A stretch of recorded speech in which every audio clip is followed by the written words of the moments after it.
సంపత్ బులెటిన్లో డీటెయిల్స్ చూద్దాం. ఉమ్మడి ఖమ్మం జిల్లా అభివృద్ధికి ప్రభుత్వం కట్టుబడి ఉందన్నారు సీఎం రేవంత్.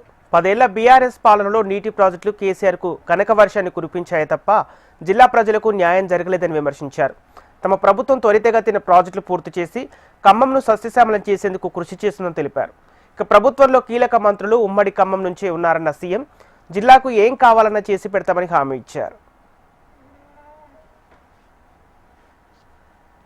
మెడికల్ కాలేజ్ ఇచ్చిన ఎడ్యుకేషన్ కు సంబంధించి ప్రతి అవకాశాన్ని ఖమ్మం జిల్లా ప్రజలకు అందించాలన్న లక్ష్యంతో ముందుకు వెళ్తున్నాం. చాలా తక్కువ, ఒక పక్కన కృష్ణానది జలాలు, రెండో పక్కన గోదావరి జలాలతో ఖమ్మము బీళ్లు తడవాలి, ఖమ్మం జిల్లాలో పంటలు పండాలి, సిరులు కురవాలి అని, మీ ప్రాంత ప్రాజెక్టులను పూర్తి చేయాలి అని మన ప్రభుత్వం నిర్ణయం తీసుకున్నది.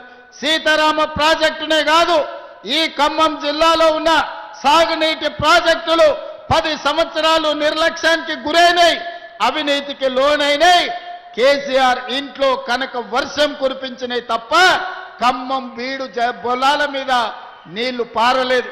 తెలంగాణ రాష్ట్ర ప్రభుత్వానికి నేను ముఖ్యమంత్రిగా ఉండొచ్చు, కానీ ఈ పాలనకు ఆయువు పట్టైన శాఖలన్నీ ఖమ్మం జిల్లాలోనే ఉన్నాయి. బట్టి విక్రమార్క గారు, తుమ్మల గారు, పొంగులేటి గారు అనుకుంటే ఈ ప్రభుత్వంలో జరగనిది ఏమీ లేదు. ఖమ్మకు జిల్లాకు ఏమి కావాలనో మీరు అడిగిందే తడువుగా మీ నిధులు, అనుమతులు మంజూరు చేసే బాధ్యత నాది.